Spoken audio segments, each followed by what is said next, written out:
বগুড়ার শহীদ চান্দু স্টেডিয়াম রাজনৈতিক প্রতিহিংসার কারণে যে স্টেডিয়ামে দীর্ঘ এক যুগেরও বেশি সময় করায়নি কোনো আন্তর্জাতিক ম্যাচ। তবে ২৪-এর গণঅভ্যুত্থানের পর আশার আলো দেখেছিল বগুড়াবাসী। এনসিএলের মাধ্যমে আবারও চান্দু স্টেডিয়ামে খেলা গড়তে যাচ্ছিল।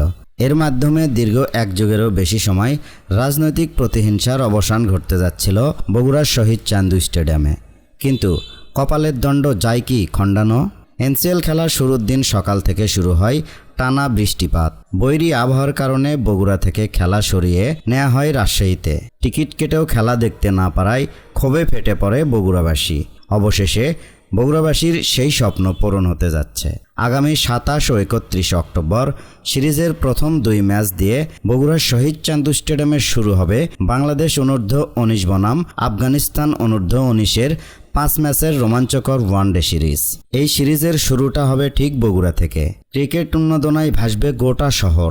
এরপর সিরিজের শেষ ৩ ম্যাচ হবে রাজশাহী বিভাগীয় স্টেডিয়ামে। ৩, ৬ ও ৯ নভেম্বর রাজশাহীতে হবে সিরিজের চূড়ান্ত লড়াই। বগুড়া থেকে শুরু হয়ে রাজশাহীতে সমাপ্তি। ক্রিকেট প্রেমীদের জন্য একটি দারুণ সুযোগ লাইভ খেলা উপভোগ করার। তাই আগামী ২৭ ও ৩১ অক্টোবর অনূর্ধ্ব-১৯ বাংলাদেশ বনাম আফগানিস্তান অনূর্ধ্ব-১৯-এর খেলা দেখতে মিস করবেন না। চলে আসবেন সকাল সকাল শহীদ চান্দু স্টেডিয়ামে।